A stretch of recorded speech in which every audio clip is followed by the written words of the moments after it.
အားလုံးပဲမင်္ဂလာပါကျွန်တော်ကတော့ John ဖြစ်ပါတယ်2018-2019 လောက်ကနေစပြီးတော့မှ social media platform ကနေတဆင့်ငွေရှာတဲ့ခေတ်ထလာတယ် crypto လုပ်ငန်းတွေ trading တွေလည်းပေါ်လာတယ်အထူးသဖြင့်တော့ငွေရှာကောင်းတဲ့နေရာမှာ YouTube ကတော့တပြင်းနေတာပေါ့အခုဆိုမြန်မာနိုင်ငံမှာ YouTuber တွေအများကြီးရှိနေပြီပြောရရင်တကယ်လဲကြိုးကြိုးစားစားလုပ်မယ်ဆိုရင် YouTube ကဘဝကိုအထောက်အကူပြုတဲ့အထိဖြစ်လာနိုင်ပါတယ်ဒါပေမဲ့ YouTube ကိုကြိုးစားပန်းစားလုပ်နေတဲ့သူတွေအတွက်ကတော့ဘ ഹു တုတပြုတ်ဖို့လဲလိုတယ်ဒါကြောင့်2023မှာမဖြစ်မနေတီးတင်းတီးထိုက်တဲ့အရာလေးတွေကိုကျွန်တော်ပြောပြပေးချင်ပါတယ်ကဲဒါဆိုရင်ကျွန်တော်ဒီနေ့ပြောပြပေးသွားမှာက YouTube monetization ရှောက်တဲ့အခါမှာဒုက္ခပေးတတ်တဲ့ copyright အကြောင်းလေးပဲဖြစ်ပါတယ်အဲ့တော့ဒီဗီဒီယိုလေးမှာ YouTube copyright ဆိုတာဘာလဲဆိုတာနဲ့တိကူတိထားရမယ် YouTube copyright အမျိုးအကြောင်းကိုပြောပြပေးသွားမှာပါကဲဒါဆိုရင်တော့စလိုက်အောင်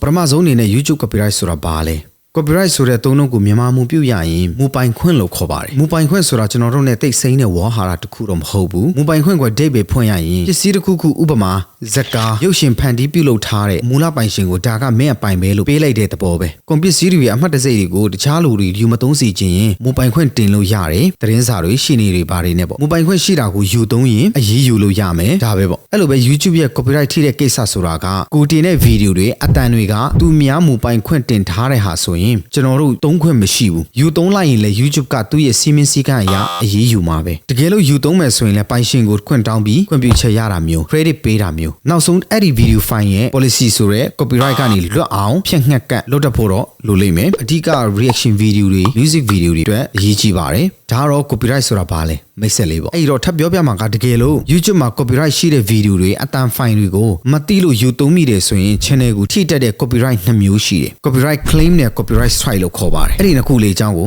ဆက်ရှင်းပြပါမယ် copyright claim ကဘာတွေလုပ်ရင်ထိတက်လဲဘာတွေကြောင့်ဖြစ်လဲဆိုတာပြောပြပေးမယ်ပထမဆုံးအနေနဲ့ copyright claim ထိတယ်ဆိုတာကမူပိုင်ခွင့်ရှိတဲ့ video အတူတွေနောက်ခံအတန်တွေအထူးသဖြင့်တော့ဒီလုံးတန်တွေကထိတာပိုများတယ် copyright claim ကိုတော့တခါတလေ YouTube မှာ upload လုပ်ရင်ဆက်ပေးတတ်တယ်တီးတဲ့ခါလဲတီးတာပေါ့မတီးတဲ့ခါလဲမတီးရဘူးတင်လိုက်ပြီးမှမိနေတာမျိုးဖြစ်တတ်ပါတယ် copyright ထိရင် YouTube က notification ပြပေးတယ်ကိုယ့်ရဲ့ Gmail ကနေလည်းပဲပို့ပေးတတ်ပါတယ်တကယ်လို့အတန် video ပုံစတဲ့ပင်ပေါ့နော်တခုခုကကိုယ့်ရဲ့ channel က video မှာထိနေပြီဆိုရင်တော့ထိတဲ့ channel က monetization အောင်ပြီးသားဆိုရင်တင်တဲ့လူကတော်တော်လေးနက်နာရတယ်သဘောကတော့အဲ့လို copyright claim တက်နေတဲ့အတန်ရဲ့ပိုင်ရှင်က YouTube ကပဲဆိုရင်စောနက copyright claim ထိနေတဲ့ video ကဝင်သမျှဒေါ်လာအကုန်လုံးအဲ့ဒီပိုင်ရှင်စီကူပဲရောက်သွားမယ်တင်တဲ့လူကအပင်ပန်းခံလှုပ်ထားရတာအရာမထင်တော့ဘူးပေါ့တခါတလေ view တွေအရန်တက်နေပေမဲ့ဝင်ငွေနေတာတွေငွေဝင်မလာတာတွေကဒီလိုပြဿနာမျိုးတွေကစတာပဲဒါဆိုရင် copyright claim ကိုဖြေရှင်းလို့ရလားလို့မေးကောင်းမေးပါလိမ့်မယ်အဖြေကတော့ရပါတယ်ယူသုံးတဲ့အတန်ဖိုင်ရဲ့ပိုင်ရှင် video ပိုင်ရှင်ကိုခွင့်တောင်းပြီးခွင့်ပြုချက်ယူထားတာမျိုးသူကခွင့်ပြုတယ်ဆိုရင်အဆင်ပြေပြီး content ID ဆိုတာတင်လို့ရတယ် credit ပေးလို့ရတယ်များသောအားဖြင့်ဒီလုံးတန်တွေ copyright ညှိတယ်ဆိုရင် credit ပေးတာမျိုး ID တင်လိုက်ရင်အဆင်ပြေတာမျိုးတွေရှိတယ်ဒါတော့နောက်မှ video တက်လုပ်ပြီးရှင်းပြပေးပါမယ်ပြောချင်တာက copyright claim လောက်ကတော့ဖြေရှင်းလို့ရတယ်အချိန်ကြီးတော့မများစေနဲ့ပေါ့အစိုးဆုံးဖြစ်မှ video ဖျက်ချခံရတာ money အတွက်ပြဿနာရှိအောင်ကလွဲရင် monetization လည်းအောင်တယ် channel လည်းအများမထိခိုက်ဘူးပေါ့ဒါပေမဲ့ copyright strike ကတော့ copyright claim တက်ပိုကြောက်စရာကောင်းပါတယ်ပြောရရင်တော့ copyright strike တစ်ချက်ထိထားတဲ့ channel ဆိုရင်တစ်ချက်အရိုက်ခံလိုက်ရတယ်လို့ပေါ့ဗျာ channel ပြစ်တာတွေ monetization လုံးဝရှောက်မရတာမျိုးတွေရှိနိုင်ပါတယ်ဖြစ်တတ်တာကတော့လုံးဝကြီးသူများဟာကိုတွားကူးချတာမျိုးတွေတချင်းကိုတပုတ်လုံးအဆအဆုံးထဲ့တာမျိုးတွေဆိုရင် copyright strike ကတွားထိတယ်ပိုင်ရှင်စီကနေခွင့်ပြုချက်ရရင်တောင်းတော်တော်လေးဖြည့်ရှင်းမှရနိုင်တဲ့ပြဿနာမျိုးဗျ strike 3ခါထိတော့အဲ့ဒီ channel အတွက်မြေကြီးကျိုးဆိုးလိုက်တော့ဘာလို့လဲဆိုတော့3ခါထိအဲ့ဒီ channel ကြီးကမော်ဆန်ဆန်ပျောက်ဆုံးသွားလိမ့်မယ်ဘာမှတင်လို့လည်းမရတော့ဘူးပျက်စီးသွားပါလိမ့်မယ်အဲဒါကြောင့် copyright strike ကတော့တတိထားဖို့လိုအပ်ပါတယ်စာမြန်ရှောင်ရံလေးတွေကတော့နောက်ခံတီးလုံးတွေထည့်တိုင်းတတိထားဖို့လိုအပ်ပါတယ်တက်နိုင်တဲ့လောက်တော့ကိုကပဲဗီဒီယိုတွေကိုဖန်တီးပါ music တွေကို copyright လွတ်တဲ့နေရာကို YouTube မှာလိုက်ရှာပါအရေးကြီးဆုံးကတော့ဓာတ်ရိုက်ကြီးကိုမချဖို့ပါပဲအဲ့ဒီ video file ကြီးကို download ဆွဲပြီးတော့မှအစကနေဆုံးထိဘာမှဖြန့်ငှက်ကတ်မလုပ်ဘဲနဲ့ဒီတိုင်းတန်းတင်တာမျိုးအဲ့ဒါမျိုးဆိုရင်လုံးဝတေချာပေါက် copyright မဟုတ်ရင် copyright strike မိတတ်ပါတယ် copyright strike မိတဲ့နေရာမှာအထူးသဖြင့်တော့အားကစား channel မျိုးတို့ပြီးတော့ reaction video လုပ်တဲ့ channel မျိုးတို့ဆိုရင်ပို့ပြီးတော့မှတတိထားဖို့လိုတယ်ကိုက video editing ပိုင်းဖြစ်တဲ့ဖြန့်ငှက်ကတ်လေးတွေတော့တထားဖို့တော့လိုတယ်15စက္ကန့်ပဲဖြစ်ဖြစ်10စက္ကန့်ပဲဖြစ်ဖြစ် copyright လွတ်အောင်ဖြန့်ငှက်ကတ်လုပ်တတ်ဖို့လိုတယ် reaction video တက်ဆိုရင်15စက္ကန့်ဖြတ်ပြီးတော့မှကြားထဲမှာစကားပြောပေးရတယ်ဥပမာ concept နဲ့ theory ကိုကျွန်တော်နည်းနည်းခွဲပေးပါဆိုကျွန်တော်ခွဲပြလို့ရတယ်ဥပမာကျွန်တော်တို့ငယ်ငယ်ကတိတ်ရုပ်ဆိုတဲ့ကျွန်တော်တငယ်ချင်းကောင်းတော်ရှိတယ်ဒီကောင်တော်တော်ရုပ်ဆိုးတယ်ဒါပေမဲ့ဒီကောင်တွဲလိုက်ရင်ကောင်မလေးတွေကအလောင်းလေးတွေကြီးပဲဗျာ80ရာလေးတွေငါလိုပဲ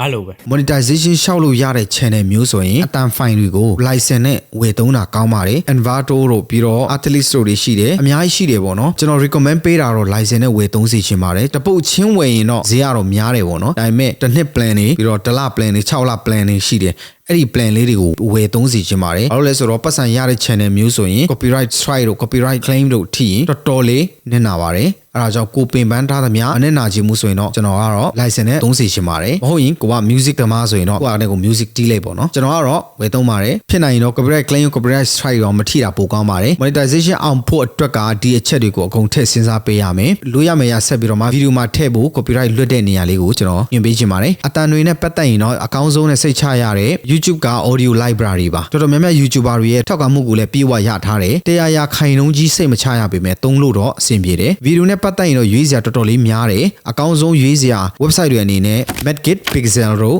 VDZ တို့ Pixabay လို့ခေါ်တဲ့နေရာတွေမှာ copyright မပါတဲ့ video တွေကို free download လုပ်ရတယ် copyright မပါတဲ့ website တွေအကြောင်းကိုလည်းနောက်မှတည်တံ video တစ်ခုနဲ့ပြောပြပေးပါမယ်ဟုတ်ပြီဒီနေ့ကတော့ဒီလောက်ပါပဲကြည့်ရှုနေတဲ့သူတွေအတွက် YouTube copyright အကြောင်းနဲ့ပတ်သက်ပြီးတော့မှတီးမိခောက်မိလောက်ကြပြီလို့ယူဆပါတယ်နောက်ထပ်လည်းအခုလို YouTube နဲ့ပတ်သက်တဲ့ဆောင်ရန်ရှောင်ရန်တွေကိုတင်ဆက်ပေးအောင်မလို့ဒီ channel လေးကို like and subscribe လုပ်ပေးဖို့မမေ့နဲ့ဗျအဆုံးထိကြည့်ပေးတဲ့အတွက်အားလုံးကျေးဇူးတင်ပါတယ်အားလုံးပဲတာယာတဲ့နေ့ရက်လေးကိုပိုင်ဆိုင်နိုင်ပါစေခင်ဗျာ See you in the next video bye